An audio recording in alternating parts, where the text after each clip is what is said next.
time. I saw lots of conversation happening, which is what we wanted, lots of stimulating presentations, and a little bit of good food, and a lot of great art. And I hope wherever you went this morning, you had a great experience in the galleries and with each other. So we're going to, the two portions of this afternoon are, Carrie and I are going to do a little bit of open call to the audience for key findings for about half an hour, and then Bonnie and Carrie are going to wrap up with future forward, kind of thinking about what those next steps will be. But since we all haven't been together since yesterday, we thought that we would ask you, well, what exactly you're going to take away from this. And we have sort of three areas, and we'll cover all of them. We wanted to start with methods. So what are you taking away with you that you can put into practice in terms of methods? We'll talk about benefits and research as well. So shall we open it up?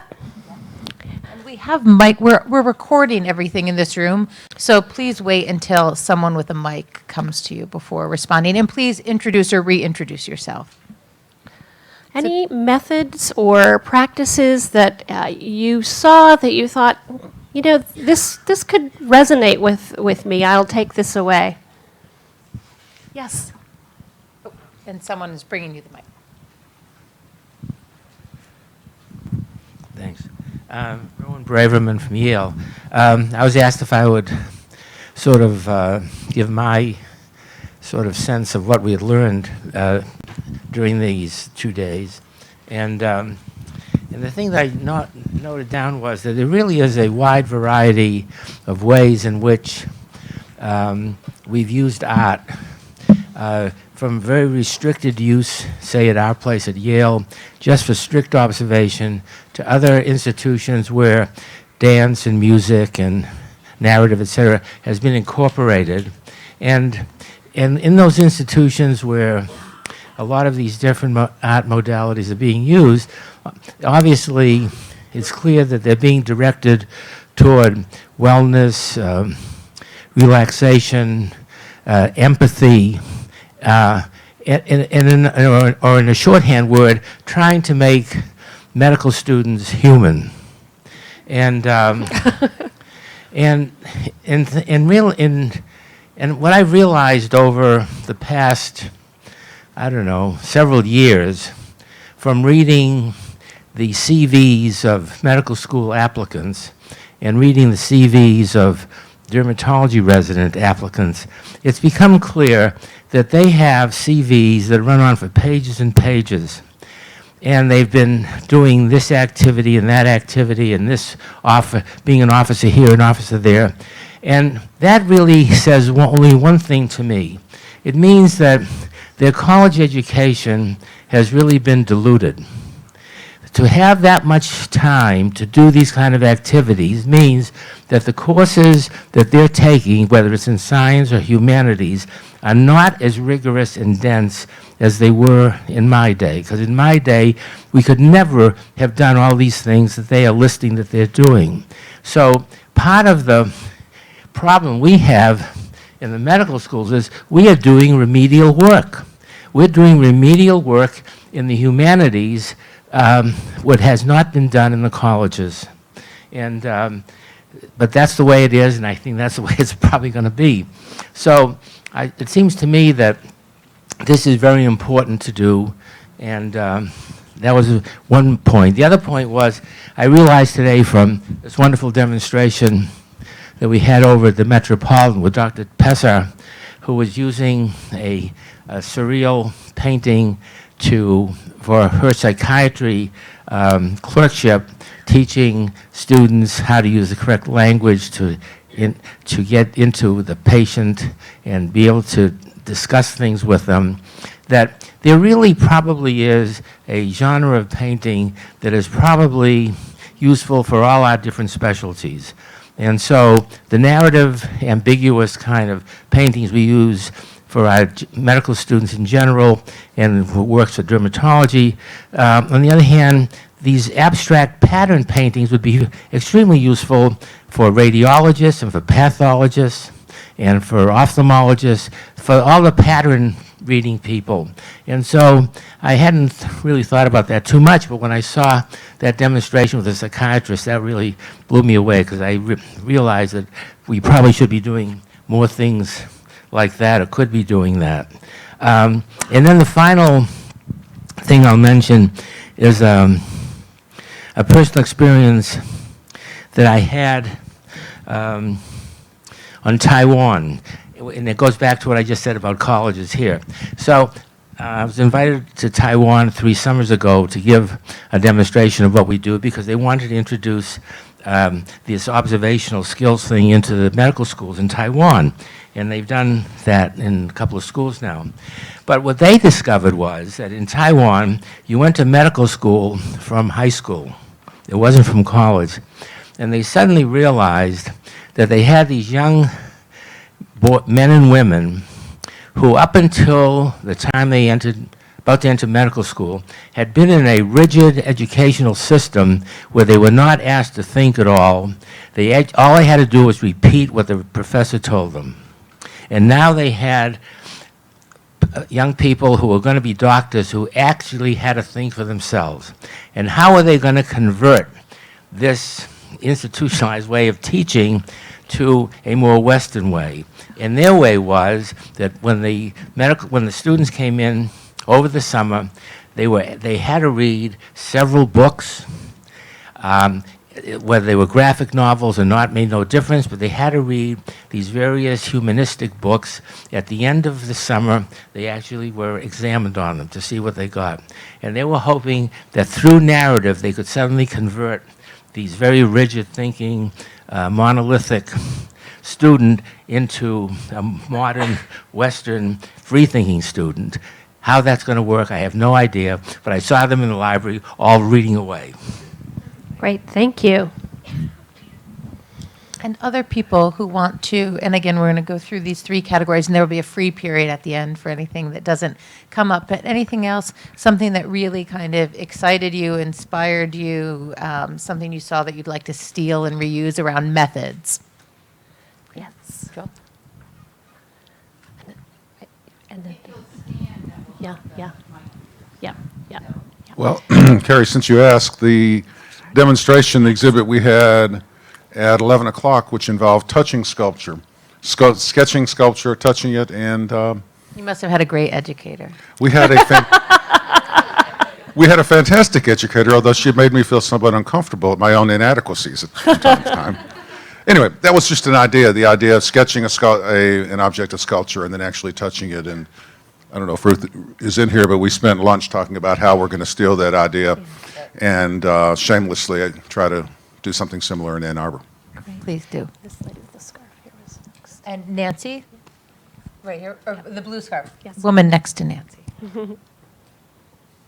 Actually, I was going to say similar about using sculpture. We did it here at the MoMA, and I have to say, I've, observed and been part of sessions using artwork, but not so much the aspect of sculpture. And what was interesting about our session, the sculpture was 3 parts. Let me see if I learned enough, Bonnie, and you could help me. The 3 parts were, first you physically observed it, your thoughts on it, and then after that you drew it, and after you drew it you also had words of description, and then the 3rd part you had a creative activity of using pieces of paper to recreate the sculpture. So not only was it sculpture that was new, it was these 3 integrated activities to get at sculpture. Great. What do you think? She's coming down both sides. Yeah, we were together in a group. I'm Mariah Quinn from Wisconsin, and I've been thinking a lot about how to start bringing more kinesthetic experience and tactile and sensual experience into the museum, to think about the embodied components of empathy, et cetera. And another component of the sculpture activity was taking the form of the sculpture, an abstract sculpture, with your body.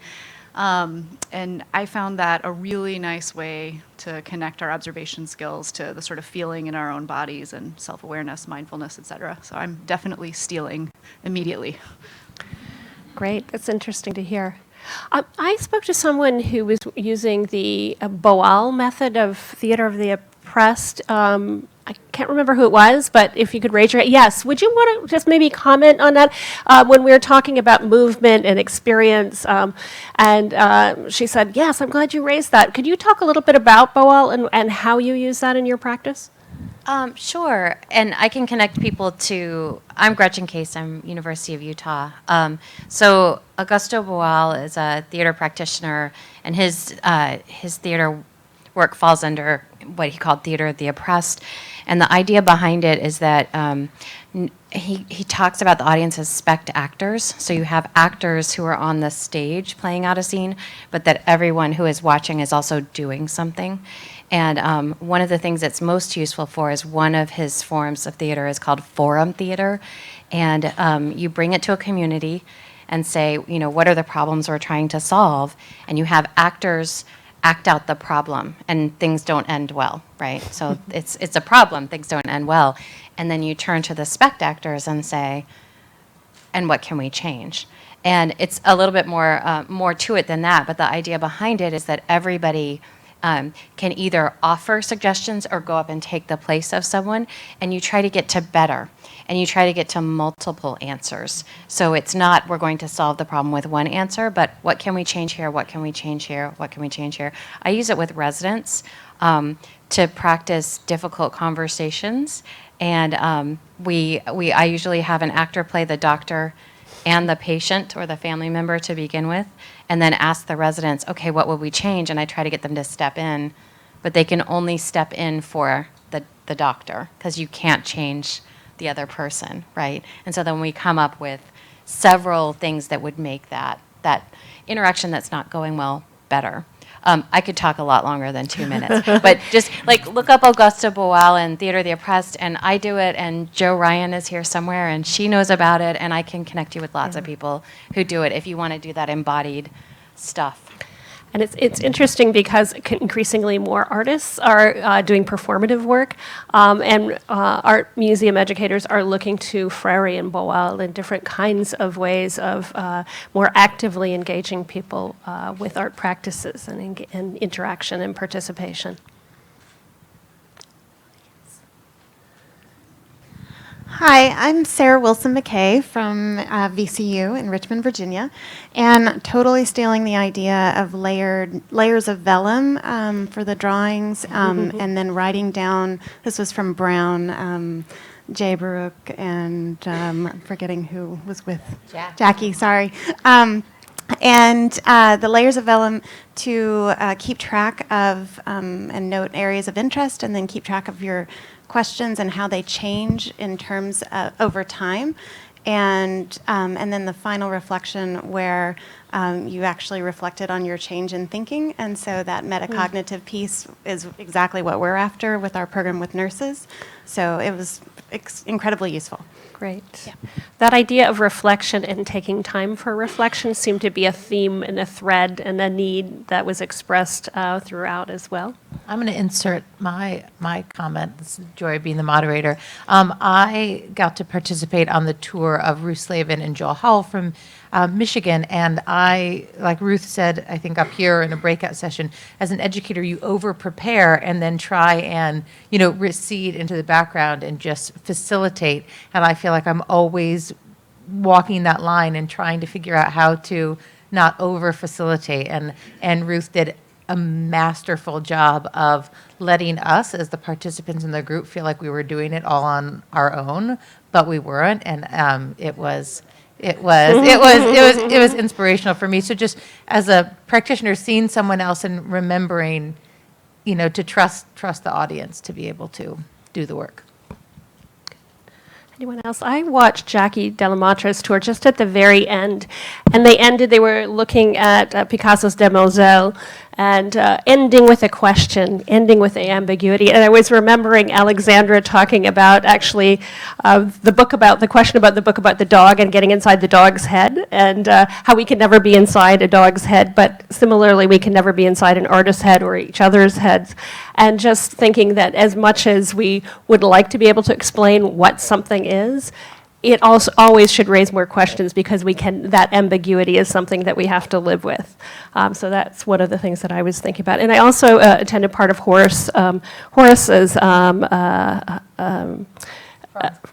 yes, he was at Franz Klein, and just it was really interesting to think about life and death, and just a mark. And he actually had a wonderful sort of narrative that he took us through, and thinking about mark making and really close looking, but thinking about larger what it was like to make a work of art after the war, after when people were killing each other, and what was it like to have a partner who was a dancer, and that idea of agency and movement and gesture.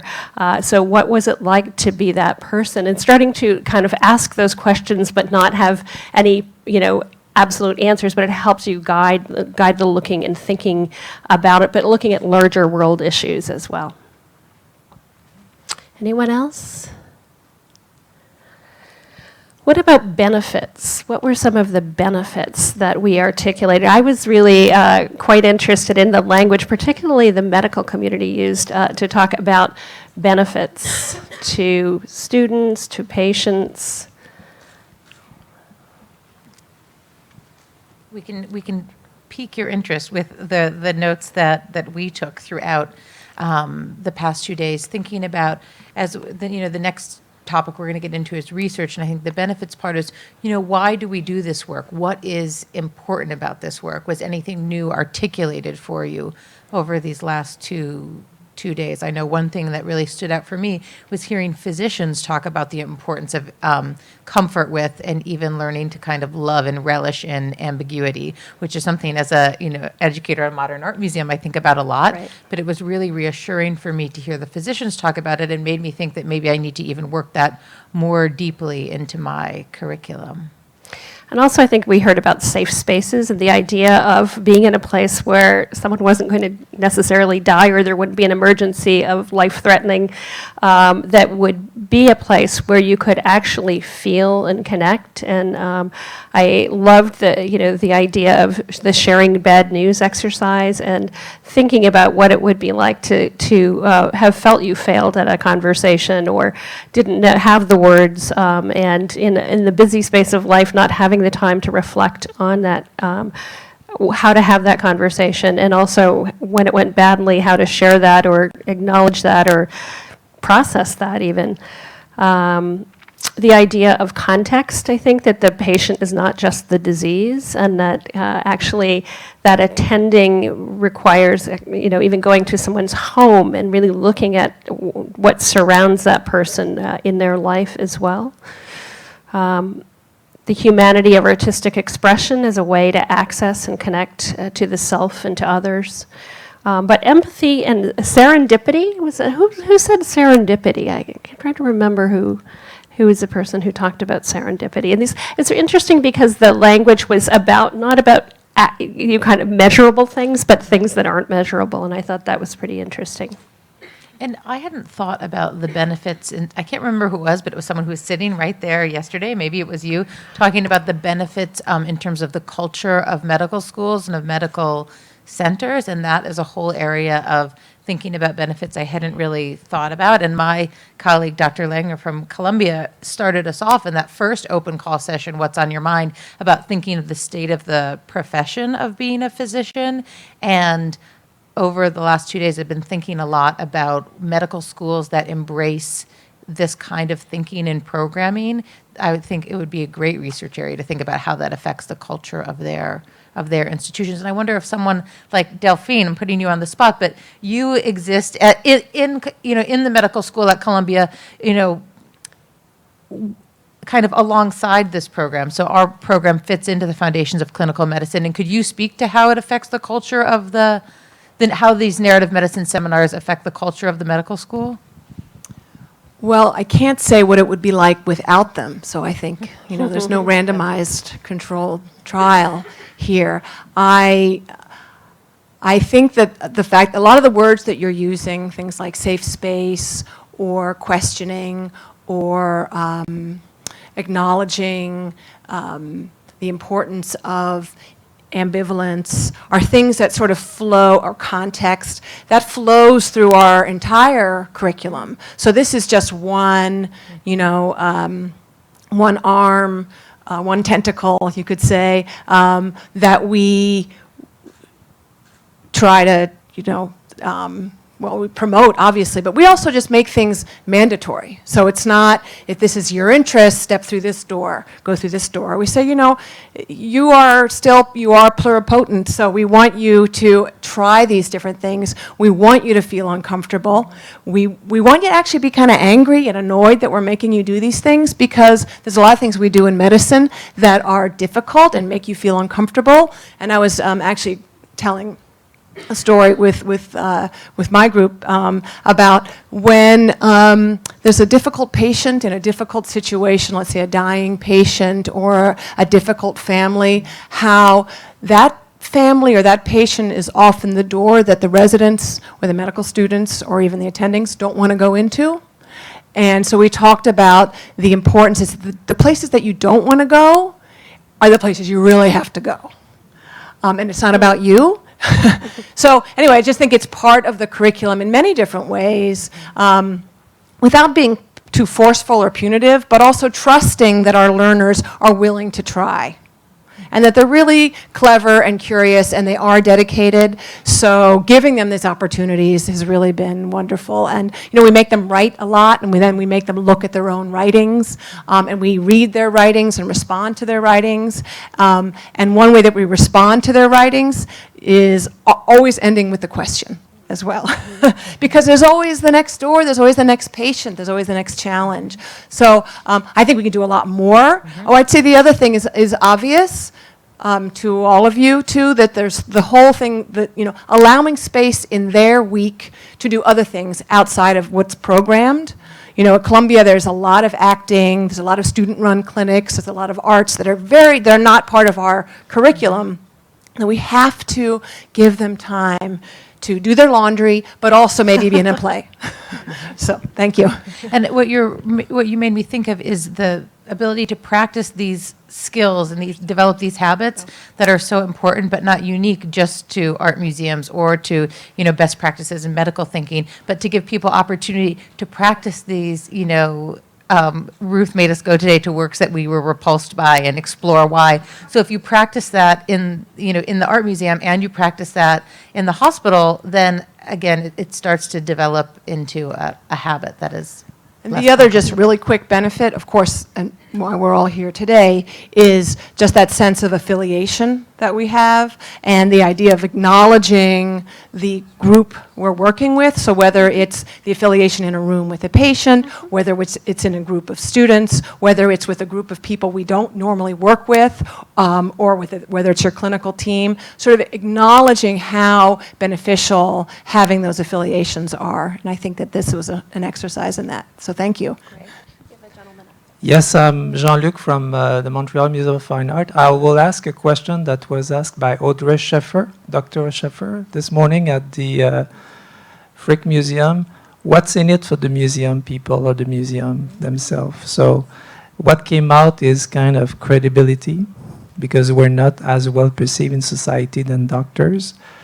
Perhaps new fundings, and the best one was that if it's possible to prove that our actions are meaningful for society, through training the doctors, we want the same salary than they have. So, I like but it. my question is, we ask a lot, what's in it for the medical people, but what's in it for the museum person? Look at all these great I hands. know. Yeah, I was wondering when we were going to get you all fired up, because I've heard you talking the last couple days. So, Okay, so maybe you start at the back and then we'll do this front row.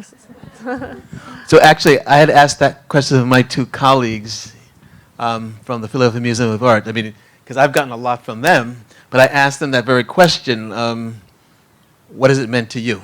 So maybe you guys should answer that. throw the mic.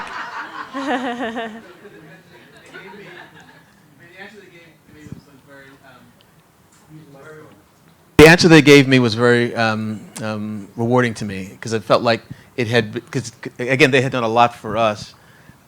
It was good to hear that there was something happening on their end as well. So I'm not going to remember if this was exactly the answer I gave at the time. My name is Susanna Niepold. I'm from the Philadelphia Museum of Art. And I'll let Barbara add her 2 cents as well. But I think that what we do with the medical students, and we work with first years primarily, although we are hoping to extend it throughout the curriculum for medical students at many levels, we are doing many of the same habits of mind activities, skills building activities that we are working on with all audiences. And working with Penn gives us a chance to actually research the impact of those. So we get hard data, we get time with Penn students who are really looking at the impact of this and how it's changing people's habits of mind, the way they think. And it's also allowing us to see the results of those activities at a higher level. So it's great professional development for us, and it's helping us advocate for the work that we do, not just to other medical schools, but to the K-12 community. Great. And I think there were a number of hands just down in this row. Yes, right. And we'll Madeline, if you want to start here, we'll work our way across. gentleman here, too. And please, in the interest of time, you're doing a very good job of keeping yourselves 2 minutes and under, because we want to hear from everyone. Linda Friedlander, British Art Center. I was thinking of the same thing as the gentleman from Montreal, in that a museum person defined this meeting, put it together, got us together, and I wonder what, or if there is any kind of power dynamic going on between museum medicine. The museums have a deliverable, which all of us have worked very hard on developing with colleagues from the medical school, but I'm just wondering if anybody has any reaction to that. Like, who's in charge? Oh, thank you. Of the programs or of this event? Of the learning. Yeah. Well, yeah.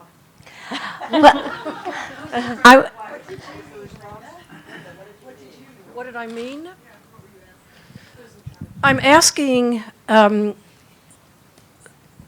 so would the medical community have ever called this kind of a meeting to look at these programs, evaluate them, and invite museum people over to them, as we have invited the medical community here to share with us how things are going for them, what they think, and so forth? And is that ever going to happen? But maybe that should be... That could be in the next steps in That's the what I was future gonna say. forward. I'll pass this down. Well, I was going to go back to the other question of, I'm Nancy Richner at the Hofstra University Museum. And what is in this for museums, if we go back to the very beginning, all of, however, 27, 30 hours ago, looking at the mission statement of MoMA, which is to help people enjoy, understand, and use the art of our time, I think we in the museums look at the value and the impact that art can have and how so many people are missing out on the opportunities to take advantage of that and to learn more about their world and the people and the cultures and all of everything that gets woven together. Art becomes that opportunity. It's the canvas. And so I think we just see it as this is what we do. It's what drives us. And as much as we work with medical students and we're fascinated by that because in some ways it's something new, there are all there's the policemen and the lawyers that we can work with. So it's just how do we integrate? You're right. It gives us, this kind of programming gives us a platform to showcase the best of what museum education can be. Having taught in this program and many others, I think that's what's Right. satisfying. And working with doctors, it's like working with teachers. It's sustainable. They have impact year after year, person after person. And, you know, one of the challenges of the museum educator is it's everyone, birth to death, right? And so really think of where you're investing your energy in a way that's really has a sustainability and becomes the gift that keeps on giving. Joel Gantz, Brigham and Women's Hospital. It's been such a rich learning experience. I've discovered lots of things to steal from. I was just going to comment on the, you know, this issue of a dichotomy between the educator and the physician, the medical educator and the museum educator. I think it's a false dichotomy, actually. I think that actually Bonnie, I'm sorry? No, not, well, you raise the issue of, many people have raised what's in it for the museums, and I think that's an important issue, and what's in it for the medical schools, and that's an important issue. But I think the real issue is a slightly different issue. And I would say that in terms of this meeting, although Bonnie is a gifted and wonderful arts educator and historian, she was very careful to set it up so that we had to attend in pairs. And I think that was critical, and I don't know, but I'm sure she turned away people who weren't paired because it's only going to be successful if it's a pair. So that's point one, and then point two is, the way I view it is, the real question is what's in it for the patients? I mean, that's the real issue. Are we going to improve patient care? And society more generally, too. And if we can't do that, then it's nice for the hospitals, it's nice for the medical schools, but we haven't achieved our goal. That's the way I'd phrase it. Great point. Well So- put. And Ruth So I has been think- waiting here I think with it's the me, mic. and It is you. I have two brief comments. And the first really echoes, I think, what Joel said, which is, what's in it for humanity? I view museums as this incredible reservoir of human experience and human stories. And I feel physicians and many other humans are natural partners for us. And I feel like to let museums be secluded, elite, or limited in what they think art is for is something I really have dedicated myself to for 30 years, and I care very deeply about. And Ray Williams said to me, you have to tell them why you're doing it, because otherwise they might think I don't know, they could get suspicious. And I thought that was hilarious when he told me that. But I have actually really adopted that practice, and I'm very upfront, and I believe it's very important to say, here's what's in it for us. And what is in it for my museum is for my museum to understand what we have and what we can be. So I'll stop there. Lovely. Right. Yeah, I'm Joe O'Donnell from Dartmouth, and I wanted to go back to a point that people said about, people don't die or whatever in the museum, but that's a good point, because I think one of the big movements right now in medical education is simulation. And I think if the museum education movement catches on to the simulation movement, when you look at how pilots get, trained and stuff like that, they go into these situations that are simulated and are not real, so that when they're in the real situation, they actually can be chill. They can learn how to do it. They can learn to slow down. They can learn to do the things they have to do. And I think, one of the ways to make it legitimate in medical schools is to catch it up to the simulation stuff. And so the human conditions that are in the pieces of art that we deal with every day in the human patient is something that can be, you can simulate that. So you can practice in a safe place, so when you get in the real place, that you can do it, and you can be a little bit more calm in doing it. And so I'd suggest catching on to that movement. And the fact that death and all that kind of stuff isn't in the museum is a good thing, because you can practice it in a safe space. Well, and it sounds like what you're suggesting is that would be a nice middle ground between the experience in the museum and then the experience when you're out of medical school with a real patient is a stepping stone in between. And that's what medical schools are doing all the time. They're doing these simulated things with mannequins and all that, standardized patients and stuff like that. But you could have standardized, paintings that illustrate certain things. They bring out a lot more of the nuances of things than a mannequin does. Yeah. I think Audrey up in the back. Thank you. Audrey Schaefer from Stanford. And I just wanted to go back to the word benefit and express my gratitude for the benefits I've received from this conference. Along with Jean-Luc and others, I had the great good fortune this morning to be at the Frick in a session led by Edie Langnam and Rika Burnham. It was phenomenal. It was magical. And I just I wrote down something that Rika Burnham said, where she viewed the session to be an invitation to look deeply into a piece of art.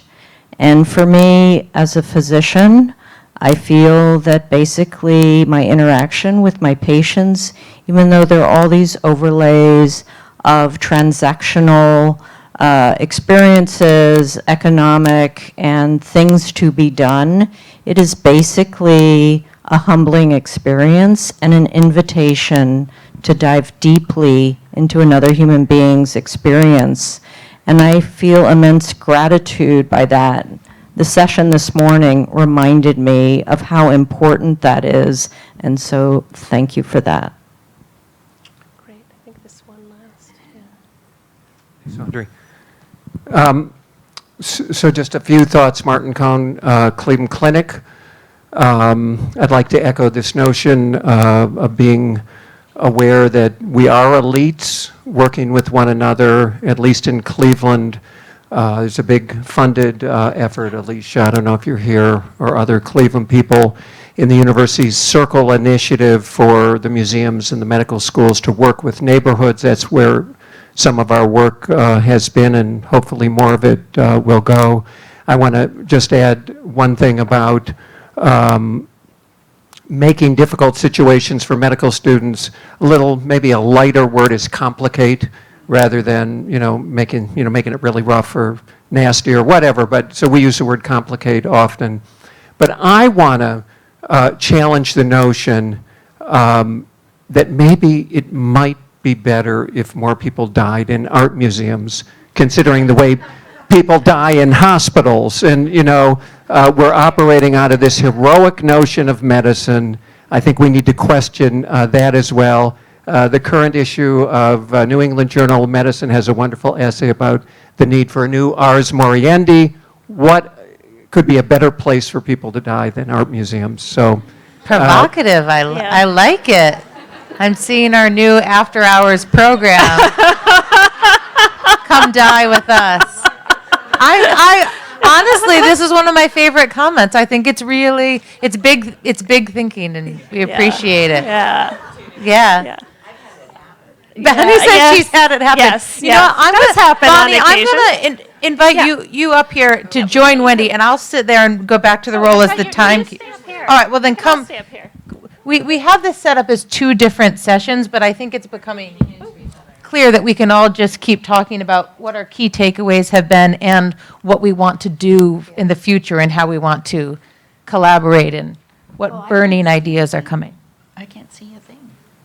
Never mind. So we were going to talk a little bit about research as our last point, but actually it's a great segue into the future because we've talked about benefits, but what does research, what are the benefits that we can align? A lot of people talked about aligning sort of best practices and outcomes and kind of connecting those together. There was a lot of talk about qualitative versus quantitative measures, longitudinal studies, tools such as the empathy scales, meaningful outcomes. I think, Joel, that was you talked about meaningful outcomes, and linking measures to milestones or competencies, best practices, and a questioning of whether there were a set of best practices. Does every context require the same kind of thing, or are they, by necessity, should they have different goals?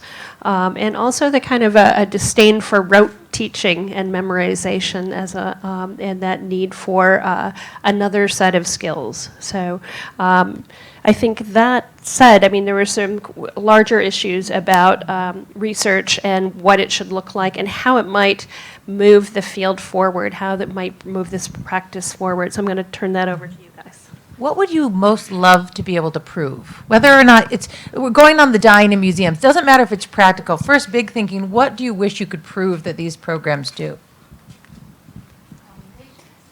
Yes, my name is Anna William, and I lead a project called ArtMed Insight and work with a number of institutions such as the Metropolitan and Columbia. I've been fascinated with this question of research, which has actually been popping up throughout the conference, and really interested to hear from some people who were proposing, well, maybe we should leave that question aside, and others who bring it up. And I think, I wanted to put this thought out, as we're trying to sort of round the troops and look at it through this sort of more scientific, objective lens, what would happen if we take a 360-degree degree and really look at it from a much more subjective lens and look at it maybe in terms of art metrics as we're in the art territory. What does it look like to maybe have interviews of our students and ask them to really report even more subjectively, and also maybe have them create works that are forms of evaluation. So I would like to see maybe an exploration where it doesn't mean it has to be either or. Certainly keep that lens of the quantification, but also maybe open it to something very artistic in the way of evaluating it. So a different set of sort of tools for of providing evidence of the effect. A couple of hands. Hi, Alexa Miller, Arts Practica. I think before drilling into this question of what would we like to prove that these programs do, I just want to reiterate the comment that Jay Baruch made yesterday that, and Joel also referenced, that there's actually a very disparate body of work going on in this room, and people using art viewing and immersive arts experiences towards very different longer-term outcomes. And I think that that needs to be sort of acknowledged, and also sort of before pursuing what could this actually look like. And at the same time, I think one thing that everybody has in common is close observation with original works of art. And we could, I have been, that's something I care about very deeply, and I've been exploring very, very deeply for many years. And I have not heard, I wanted to hear more discussion yesterday about the significance of that in clinical practice and some of the research in the patient safety realm, for example, on outcomes relating to thinking and really linking observation with the whole brain and thinking. And I think that's a starting place that we might want to look at as a group, that could be very productive. And you mean thinking about the benefits of observation besides the one-to-one benefits in a very specific diagnostic observation? Absolutely, yes. Thank you for pushing on that. How honing and I would say skills of observation, because as I was trying to show in my teaching demonstration today, there are many types of observation, and by, exercising all of these muscles, how does that affect the greater? So learning to notice details and subtle cues on the body or in the environment, extremely important and revelatory. But that's also, that's one set. And it can go in a whole lot of different directions. And really what's sort of undergirding everything is a questioning what we see and valuing taking in information in that way in the first place, and making the space for that, and having curiosity. If you're going to take that curiosity towards empathy, or if you're going to take that curiosity towards scientific inquiry, there are like a lot of different pathways, but the core is close observation. And I've seen a lot of significance for why that matters, from medical errors to areas in healthcare where healthcare is doing real harm to people, to other what we sort of reference as the soft skills. I see significance everywhere, and I think we could really be a lot stronger as a group if we really drilled into the significance of close observation, which is our commonality. I wanted to ask Joel a question, because I'm thinking about you talking about the patients being the ultimate beneficiaries of this practice. And if you could imagine what that indirect benefit would be, what would be the evidence of that? Could you kind of give me a sense of, if you could imagine it, what would it look like? Well, that's a $64,000 question, probably a lot more with inflation. And I will answer that, but can I just reflect on Alexa's comments, which I agree with. I think there's an enormous diversity of types of programs we have here, local needs, what the levels of teaching that's going on all the way from undergraduates to senior physicians. And I think we should embrace and relish in a positive way in the diversity of that experience. I think one potential way from a research standpoint to get around that is to collaborate so that we're not all working in silos, but potentially we try a few programs at a few different institutions on a few different levels, and then in a multifaceted way, try to evaluate the outcomes in as much as we can in clinically meaningful ways. My comment about the patient at the center, that's just the way I've been trained as a physician. You know, there's a lot of things in medical education we can do, and there's a lot of stresses on medical educators and time limitations, but in the end, the real question is does it improve patient care? And there can be many, many steps along the way, so you can imagine that if a young medical student becomes becomes disillusioned and disempowered and negative, then that would reflect on the care they're providing and their inability to communicate and provide empathy, and that would be dissatisfying to the patient, and that might affect the way that they are interacting with the medical world, and that might potentially impact their medical utilization, their access to care, and ultimately their mortality. That's the kind of step and links. It's not, I don't in any way think that's an easy association to make, but I always try and keep that in mind. Is somehow what we're doing going to ultimately benefit society and benefit the patients, which is certainly, as a medical educator, at the center of what we do. And in my interactions, my wonderful interactions with all these great arts educators who I learn from and work with, I see that they have the methodology to approach things that we don't.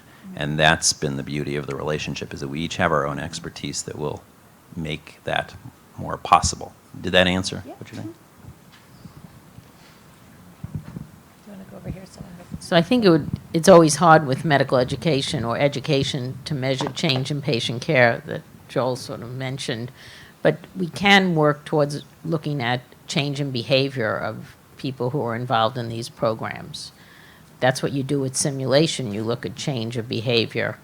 So that would be like, I think before we got to patient care impact, because we're jumping the ladder, there's like 4 levels of evaluation you could do. You could do satisfaction, what people have learned, you know, like a test, or then a change in behavior is really a gold standard of learning. So I think that would maybe be a goal to figure out, just as they've done with simulation, is they've figured out how to look at change in behaviors with good simulations. But the other impact that I'm interested in, this is really personal to me as a professional educator at a medical school, is I work every day with a lot of faculty who are disheartened and angry and upset and, you know, really questioning what they're doing. And then I bring them in to work on some of these programs I run, be it the medical humanities and other things. And they say this is giving them a renewal as faculty, not as the participant. So there's another level of research of what the impact of this on clinicians as taking on roles that they traditionally don't do, even though they still want to be an infectious disease doctor or they still want to be a palliative care doctor. But this helps them in terms of their daily work.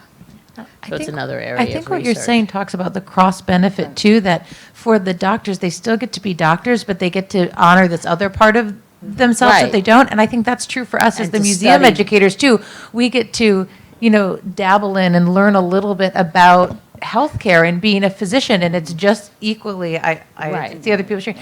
It's the same kind of thing. It's Yes. rewarding for us, and I feel like there aren't that many opportunities once you become a professional at a certain level to explore your other interests. Right. Oh my gosh. I'm We're gonna Lisa take Wong. Oh. 3 more. So Linda's one, and who else has? Lisa has her hand up, and we'll take one more comment. 2 more. I see the last 2. So when you get a, please remember to identify yourselves. Hi, I'm Lisa Wong from Harvard Medical School. I want to take it back out of the hospital and think about what community health implications there are for improving the arts education and health education of our population. When I was at the Met, we met Linda Pesser, who's from SUNY Buffalo, and she said some of the medical students that are taken to the museum have never been in a museum before. It's a state school. And so we learn as doctors the see one, do one technique of you watch one venipuncture and then it's your turn the next time around. So the more students that we can inoculate with having the opportunity to go into a museum and the interest of going back to the museum, but also have a practice of actually looking at the art for a prolonged period of time, I think that's helpful. And the thing about research, I think somebody had mentioned involving sociology and anthropology, and I think that's something that's important because right now what's going on around the country is creative placemaking, how to build healthy communities, and we have a voice in that. And we, I think, the partnership between museums, education, and medicine can really, really move that whole field forward. The NEA is interested, the National Science Foundation is interested, NIH is interested. So let's take this opportunity and really sort of help them with that intersection. Yes, just a personal observation, and this is only from me, but a lot of emphasis on enhancing observational skills. And it seems that over the course of the 2 days here that we've moved, just from my point of view, from looking at very objective kinds of endpoints for medical students, but there's also been a lot of discussion and a lot of demonstration of issues of palliative care, of mindfulness, of getting some respite for people in the medical field, for the students and the residents, but also cultural sensitivities. And I know in New Haven, that's an area that has become really, really important for us. And I have to say that from where we are, it's the medical school that has really taken the initiative on that. And actually it started with a medical student. And so I hope, and a goal will be to increase the diversity of those of us, at least in New Haven, that are working with, because the medical schools certainly have done their job in terms of creating very diverse student bodies, and that I think the museum community, at least in New Haven, needs to do the same. And then going back up the hill there, the stairs, we'll do it in order. Oh. And Glenda, I think museums do just as well. I think that's in New York City. There's the current arts commissioner there. It's really looking at diversity across cultural institutions. Right. Hi, everyone. I'm Liz Goffberg from Harvard Medical School and the Gold Foundation. I've been very interested, and there's a lot of interest in the medical literature in professional identity formation. And if many of you know about Miller's pyramid of clinical competence, at the bottom is knows, then knows how, then shows how, then does. And it used to be thought that does was kind of the top of the pyramid, but there's been some suggestion that is should be at the top of the pyramid, that actually some transformation in one's sense of self and professional role could actually come out of work like this. And I think only in that way can what we do be enduring. I mean, there's an aspect of research, and we all acknowledged yesterday that there are no studies that I know of that are longitudinal and long-term. You see these short-term effects in various measures. I'm sure that there are other studies that don't show those effects that aren't published, but you see these short-term effects, and do they endure?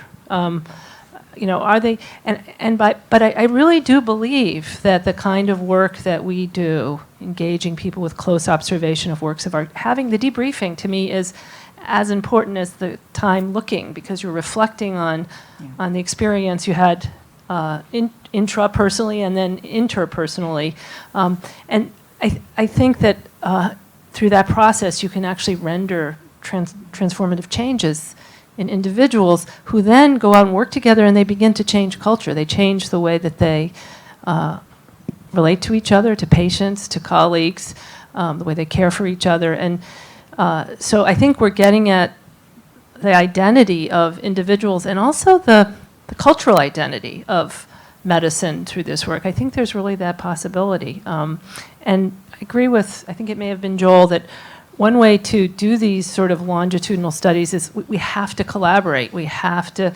get out of our single site silos and figure out how we're going to look at this work sort of across centers, across time. So, and I hope we can go forward as a community to do this.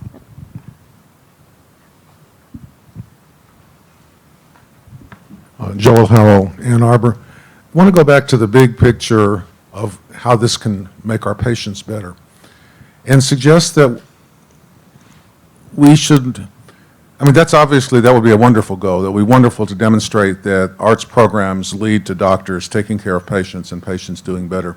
And we need to go for the low-hanging fruit there. And the easiest places to show that, and I'll just toss out that maybe chronic disease is a way to go. Taking care of patients with hypertension, taking care of patients with type 2 diabetes, taking care of patients with chronic pain. And I'm thinking of those because those are the illnesses that have multiple contacts over time with the same physician.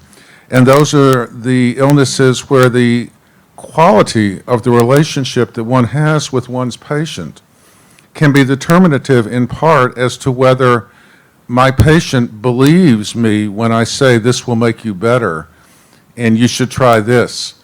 And maybe the arts, by enhancing empathy, by enhancing tolerance for ambiguity, by enhancing the quality of the interaction, can help us take better care of our patients. And I would love to see a study published, let's say in a couple of years, from somebody in this room, or a group of people in this room, that says the students that went through this program, their patients' hemoglobin A1C was significantly lower when corrected for all kinds of other factors. I look forward to reading that paper. That was kind of reminding me of something that with our primetime initiative for older adults, the idea of social prescribing for patients as being important as well. Maybe social prescribing is experiences with art. We'll put a plug out there, all of you physicians in the room. We've started piloting social prescription, which I think is another way that the arts directly assist patients and that the physician is working as referring rather than going, arts museums through the physician delivering to the patient, but physician sending the patient directly to the museum. Okay, we're not making progress about getting to the next session. I just want to point this out. But Heather and Jeremy, we'll do you, and then save your comments because we're. Okay, thank you. I think this will segue into the next Great. section. So just one of the things that I was noticing seems to be arising at common themes here. I don't know if many of the medical participants in the room know about this, but I think a lot of the people in the museum world know. Bonnie wrote a book a few years ago called Ignite the Power of Art that was very transformative in the way that museums reach out to their communities. And I've been thinking a lot. Bonnie was very systematic and scientific in the way that she wrote this book because she realized that different people approach art museums and come to art museums for very distinct and different reasons. And I really believe in the fact that, what's been measured and what's out in the literature right now, in the medical literature about these programs is a lot about observation.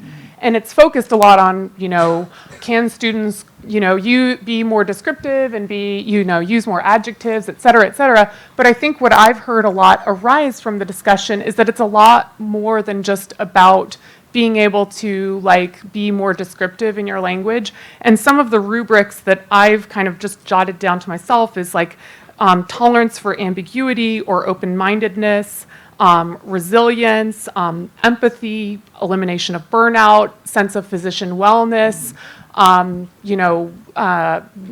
enhanced ability to work professionally as an educator. So kind of looking at that, I was thinking these could be sort of major themes for future research and avenues for future research for what these programs are bringing to the community and why they're necessary and important. And maybe these are some of the things that we should start looking at and collaborating on and kind of coming up with uniform measures. Because if I'm measuring, elimination of, physicians' ability to be more empathetic with their patients, and I approach measuring that one way, and Amanda decides she wants to look at, increase empathy, but she measures it in a different way. Later, if we want to combine our studies, we can't because we had different endpoints. So I think what's really important is these are things that I would like to look at, and so if anyone in the room is interested in measuring some of these things, but I do think that it's important that we start to look at how we're doing this in a very in some systematic manner so that we can sort of define what is important about these programs besides just the pure observation. Yeah, that's kind of it. So, thanks. You want to close? No. Okay. Well, we're going to transition into the next session. We have about 30 plus minutes, and what we'd like to do is really focus on where do you want to go from here and what ideas are there out there that are important to you. Clearly, evaluation is one of the agendas that we need to look at together. I'm going to indulge myself by telling you, several people asked me, well, how did you really get into this? And last night, in my exhausted state, I remembered. I couldn't remember yesterday because I was so excited. And early on in my illness, unfortunately, I had to go to the hospital, and I was there. We were now into the almost the second and a half. I had been there for 15 days, and so we were still counting. And every day I would ask Dr. Rosenblatt, is today the day I can go home? And he'd say, what do you think? And so that was his way of saying no. And so it went on, and I was really getting deeply affected by having to stay in one room and trying all these different breathing treatments and not seeing any improvement. So one day he came in and he said, well, how are you doing? And I said, I'm going to Venice. He looked at me. He said, no, you're not going to Venice. Do you think now you're going to Venice? I said, well, I've already sent the tickets out. And Dr. Rosenblatt couldn't believe this, but what I did is I couldn't stand it anymore, so I decided to bring Venice to me. And so I wrote to all my art historian friends, I wrote to musicians, I wrote to poets, and they all started sending in to me through the internet their favorite pictures, their poems, their experiences with Venice, their favorite book on Venice. And so now I was happy again, and recreated Venice, and it became, if everybody wanted to take care of me, because for the next 4 days, if you wanted to know anything about Venice, you came to me. And I had pictures and music and all of that in the room. And that notion of trying to think about the leap between where we are today, which I love, as you all know, just like all of you, being in the galleries, but also trying to expand this into digital, into the digital world, into multifaceted digital world is one of the things I really want to begin to explore, because I think both for the students and the physicians, and very importantly for the patients, it could have a ramification. The day came many days later when they said I could go home, but had I not gone to Venice, I would have not managed that so successfully. So as we think about future forward, I want to think about research, convenings, but also technology. So I just give that as an example of how powerful it can be in the healing process. You offered, Jeremy, to be our first. Jeremy, you're first, yeah. So I'm Jeremy Nobel. I'm also at Harvard Medical School, but also representing the Foundation for Art and Healing. And in thinking about the future, Bonnie, I want to stay with your wonderful personal anecdote and just stay with what happened with you. Here you were with a protracted illness, and you were isolated. You were physically isolated and emotionally isolated. And you had the forethought and the energy to reach out and ask for assistance that came in several ways. And through what came in, through the music, the poetry, the pointing towards great arts of Venice, several important things happened. Right. But at the heart of it, you were less isolated in a magical way because you were still in the hospital. So that's important, and it's important we pay some attention. I'm going to use that as an entry point to something we at the Foundation have recognized as an enormous opportunity for this kind of work. Based on 10 or 12 years of work where we've worked with veterans with PTSD, with older adults at home, with people with chronic illness, by the way, including diabetes, where I'm quite confident this could reduce their A1Cs. The single aspect of their experience that came through most clearly that they felt creative expression was helpful with was this enormous burden of feeling isolated and alone. And I was quite intrigued when we went through the exercise earlier, even the language people were using to describe their experiences this morning, so often tied to feeling connected. And connection to a lot of things, not just connection to other people, connection to their own imagination, their own aspirational views of what a meaningful, purposeful professional life could be, and so on. So as we think about where this work could go, and just based on some of the great comments earlier of moving outside of the traditional constraints of where we deliver illness care to where health happens in the community, I think that is one of the trends that's going to happen. As a foundation, we launched a project with a bit of a funny name called the Unloneliness Project, in part because there's a lot of stigma around loneliness. And we've already gotten interest from other stakeholders in the community who know that loneliness actually is a negative in what they're trying to do. The most interesting of all of them, and quite relevant to the arts world, are employers. And 147 million employed Americans, they go to work, they bring their loneliness with them, and that loneliness, in the language of an employer, is a double bottom line burden. It contributes both to mental health burden, but also physical health. Some of the physicians in the room know this, but many others are surprised to hear that loneliness not only makes you miserable, but it will kill you. It is a 30% increased risk of early mortality because it upregulates inflammatory response and downregulates the immune system. So that's cardiovascular death, cancer death. So when these employers think, what do I do about isolation and loneliness, can they partner with community arts organizations, within which I think, museums are the jewel in the crown of what you could organize. So in terms of future, it's not only the physical plant of the museum, it's the extension, as Bonnie said, of digital representation, not only of the artifacts in the museum, but the experience around them, which now can go digital.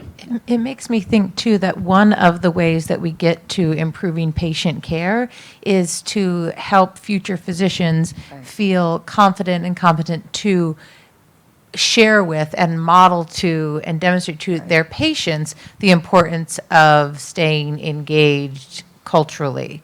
So it's not just that we do this for the future physician and then they're just a better human and take better care of their patient, but that they kind of teach a man to fish and help their patients re-engage in the world in a different way. I think that's absolutely correct, and it really represents an enormous opportunity, and I'm going to stop going on and on here, but I do want to share one little anecdote that speaks to that point. Several years ago when we were starting the work, I got asked by the Ron Winslow, who's the health reporter for the Wall Street Journal, how do you know if you're going to be successful? And my answer was, when you go to your doctor, and in addition to her asking you about your diet and exercise, she asks you about your creative health and what you do that's important in the arts. And I think we can set a little bit of sensitivity to that, and I think many people will benefit. Go ahead, Mike. Hi, Sue Coppola from Chapel Hill, North Carolina, and I'm an anomaly being an occupational therapist here, and so much of what I hear resonates so deeply with me of having things to do. And through having things to do, we become connected to people, we express our creative selves. And so I just really urge colleagues to team up with the occupational therapy people so that they can stop being so biomedical with teaching people to tie their shoes and enable people to have these lives in which they thrive through creative activities and participating in communities like museums. So it's just such a privilege to be part of this, and I just really urge the teamwork that goes into this, because the task is too much to ask a physician to manage people's lives. At that level, yeah.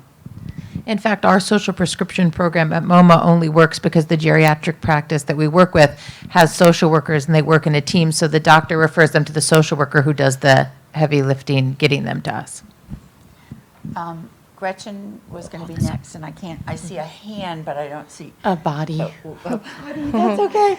I think I'll speak very briefly. I think, again, I'm sort of, as I said at the beginning, I'm trying to think about the big picture here and how what I've learned here might inspire us to think more broadly about changing the practice and more broadly in the museum world.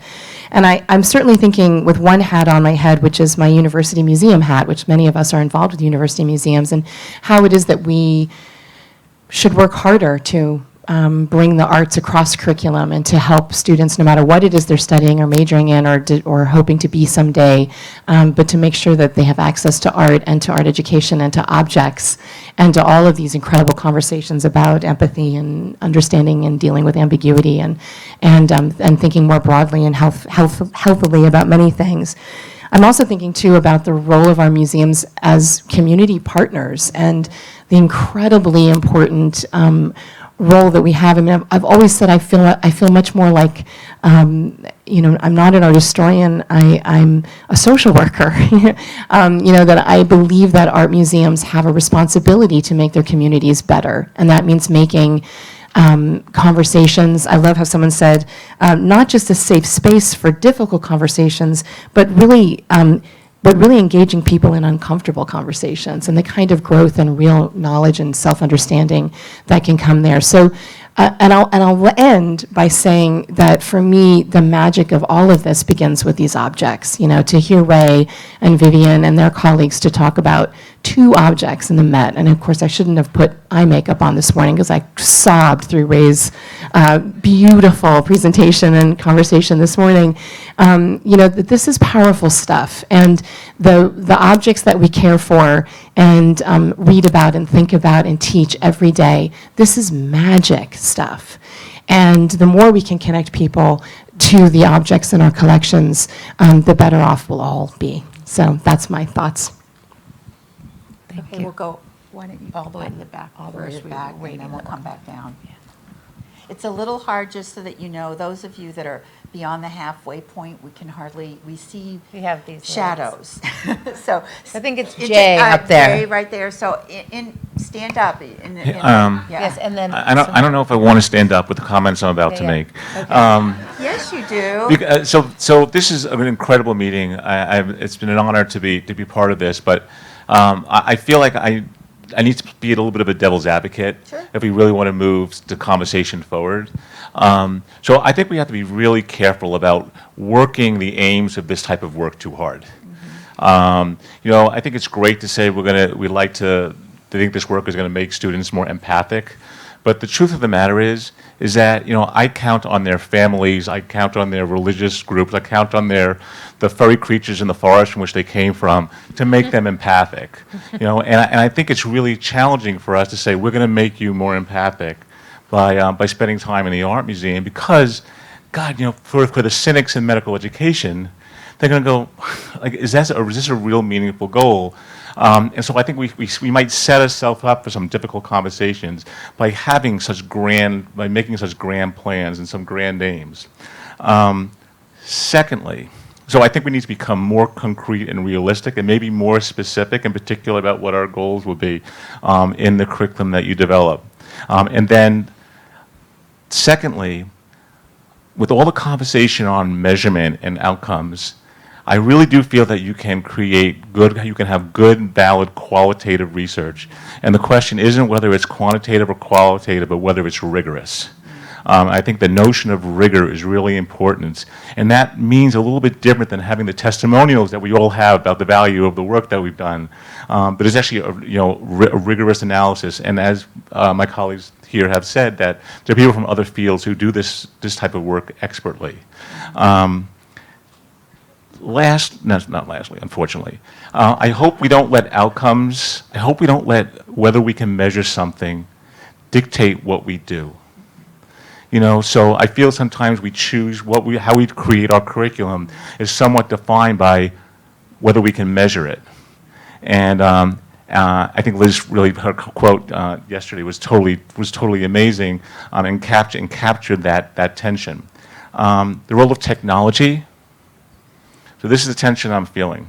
So in order to have valid spaces in medical education or in your museum institutions, not only do you need to publish in the scholarly journals, you have to get it out there, you got to have that legitimacy.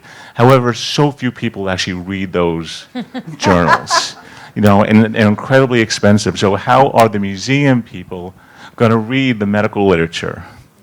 You know, when I don't even like reading a lot of the medical literature, and I have access to it, you know. However, the question then becomes, how do we communicate it outward?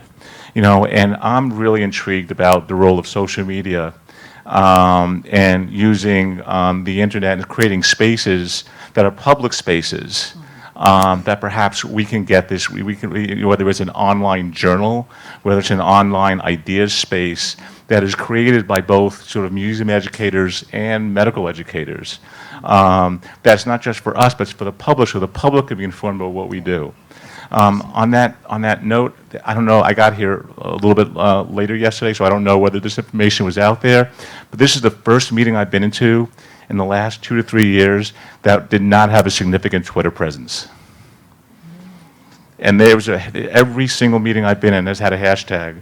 And so not only were people communicating within the meeting itself, but people who were not at the meeting. I actually contributed to conversations in meetings that I did not attend, that were in other countries, because of what I was following.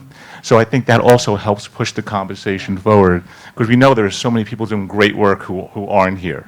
And I think that's it. Thank you. And I would say that's such a good call on our part, and I think just in being swamped, we didn't. And I would encourage you all, and we will too, the next time you're at, ask right when you get there. If you're a tweeter, what's the hashtag? And if there isn't one, because we could have created one on the spot. We did it at our primetime conference a couple weeks ago, and I'm embarrassed to say that we didn't think of it again yesterday. And I love what you said too about thinking about getting the word out there. I can't remember if we were talking about it. I was talking to someone at the reception last night.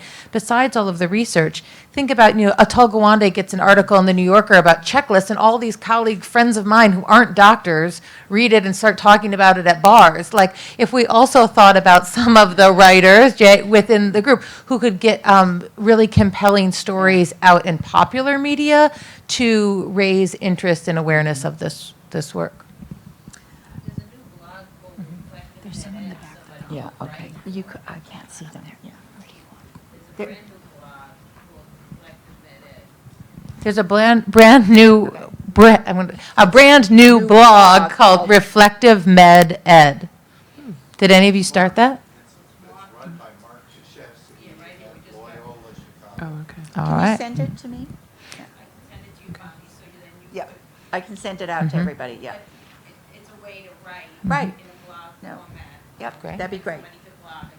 Everyone's been pointing to this woman in the back. Yeah, That whole corner is on her team, so we're going Okay, to. I'm Marcia Childress from the University of Virginia, and the comments so far, just in the last few minutes, reminded me that one of the things that's impressed me about everything I've heard at this meeting is the way that these kinds of activities seem to level the playing field and also connect people whose groups are often seen as separate or suffering from the effects of a power differential.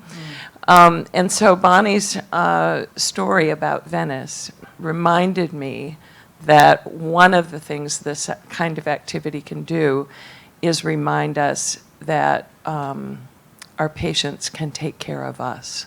Because everybody who came to see you in the hospital when you were on your Venice trip enjoyed it. Yeah, the As did technicians you. fought over me. It was very funny how much, I always thought of them as how much blood they were going to draw, what new implement they were going to pull in, and they'd apologize, and then they'd say, tell me another story about Yep. Venice, or show me another picture of Venice, and who did that. It was absolutely transforming for me. You were improving your own patient care through Yes, the she arts. was. Yes, she Isn't was. that And that interesting? kind As a of patient, team- she was using the arts to get better care. Yes, and that We were kind desperate. of teamwork. Yeah, it was teamwork, yeah.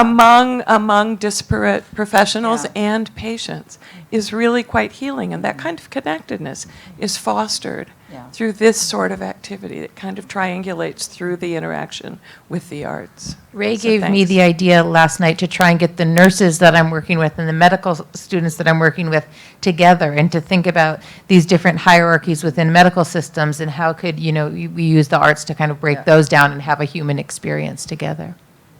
I'm going to let you pick people. It's too All hard. right, it's hard. Go ahead, sorry. And Madeline will bring you the mic. John Sandler. Stan?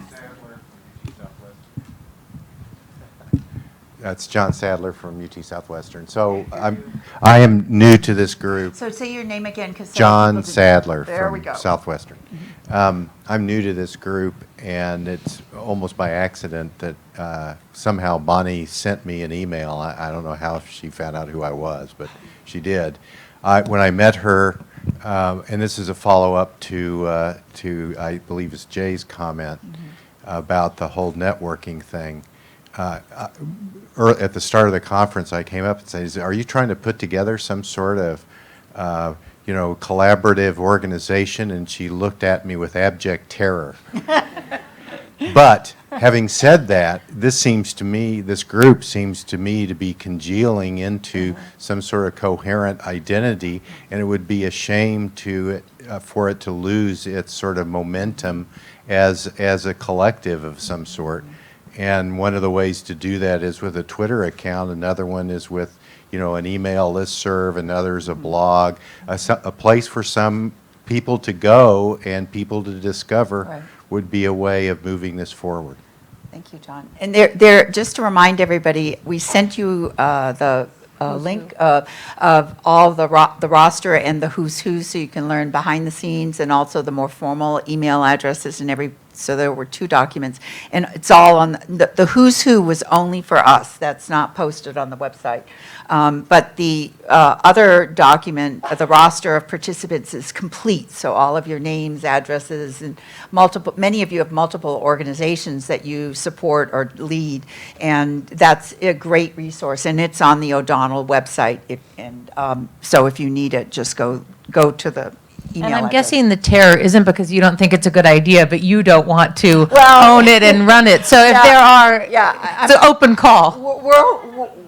I think the next one will be driven by a coalition of people, and we need to figure out how that would be structured. So, and I think the O'Donnell Institute will, when our team goes back, will be significantly interested in this because it's, as you saw in the mission, it's about bridging art and science. So remain hopeful that our colleagues will continue to be supportive.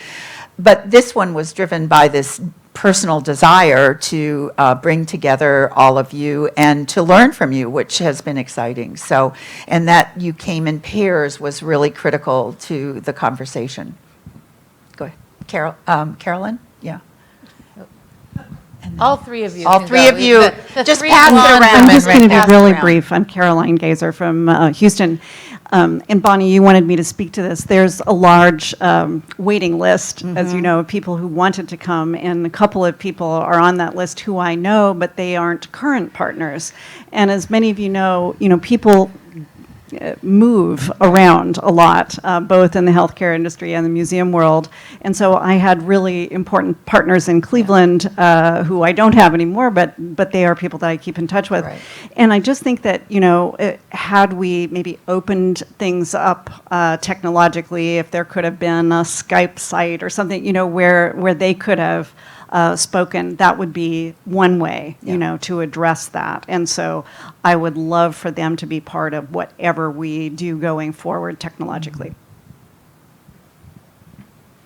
Hi, I'm Mimi Chapman from UNC Chapel Hill, also an anomaly like Sue, being a social worker here. But I did just want to echo a couple of comments and maybe amplify them a bit, in that, first of all, I really agree with the comments about creating rigorous designs and rigorous measurement, and I think it is entirely possible to do that both with in either a qualitative or a quantitative framework, and having a mixed methods approach really might make a lot of sense. There are many, many, many creative research designs. We should be as creative with our research as we are with with our programming, and so that may really assist us. We've done actually a bit of longitudinal work on some of what we're calling visual interventions, and we've done this actually with teachers at 2 different schools to see what kind of impact we can have on attitudes toward new immigrant kids, and that work has been published. And what we found, which is really important and speaks to Sue's point, is that in the school where we had backup professionals for the teachers, so we were asking teachers to kind of raise the bar in their sensitivity to a particular population, but we weren't necessarily asking them to solve those problems on their own. To recognize them and then to enlist the support of other professionals that had both the time and other skill sets to be able to address those problems. When those people were also in the school, we could see the change maintained over 9 months. So when they weren't in the school, we saw a change at post-test, but that change was not maintained. So that was a really important piece of this, so that it's not necessarily only changing the attitudes and the behavior at post-test, you've got to figure out what are the conditions in the organization that allow that change in motivation and behavior to be maintained. That's a great comment. If you think too about medical education, right? If we have these great experiences in museums and then the students go out and then if they continue to have that experience throughout their medical education and their residency and fellowship and into their professional lives, it'll be very different than if they have this and then it's a disparate thing and then they go back and never experience, education in the same way. So my name is Corinne Zimmerman, and I'm from the Gardner Museum. And sort of throughout today and really throughout the conference, I have this line that keeps going through my head, which is from Emily Dickinson, where she writes, "The possible slow fuse is lit by imagination." And Bonnie, your imagination is amazing. I mean, the story you just told us about Venice, but also your imagination in bringing us all here together, inspiring. And I have to say, I'm so inspired by the imagination, the collective imagination that is in this room today. And so thinking about, I don't want this to end. So building on this idea of like, how do we keep this fuse burning? And I feel really confident that it's going to. And, and I think just reiterating some of the things that have been said, I think that there are so many opportunities to do that. So first of all, please, someone, can we do this again? I mean, I think we should make this happen not just once, but more often. But then thinking, we have this list, this incredible resource list of who's here, that within our own communities, finding times to have, almost what I would call breakout groups, where we get together and keep sharing ideas and keep thinking about what we're doing. And throughout, we've talked about blogs and different kinds of things.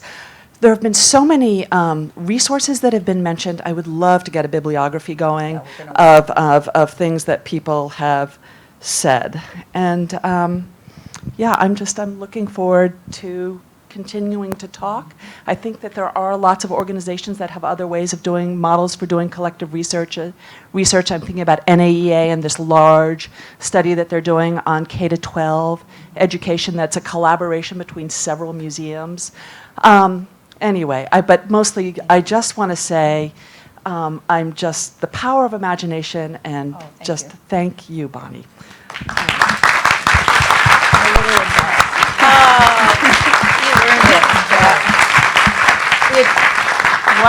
Thank you very, very much, Corinne. That was, and all of you. And we have one more comment in the back, and then I'm going to do a few thank yous, and today you get to go to the museum. Thank you. My name is Jordan Love, and I'm at the Fralin Museum of Art at UVA. I came with Marcia. Yeah. I've been so fascinated by so many of the different techniques that people have used in the galleries today, from movement to using photographs to study faces.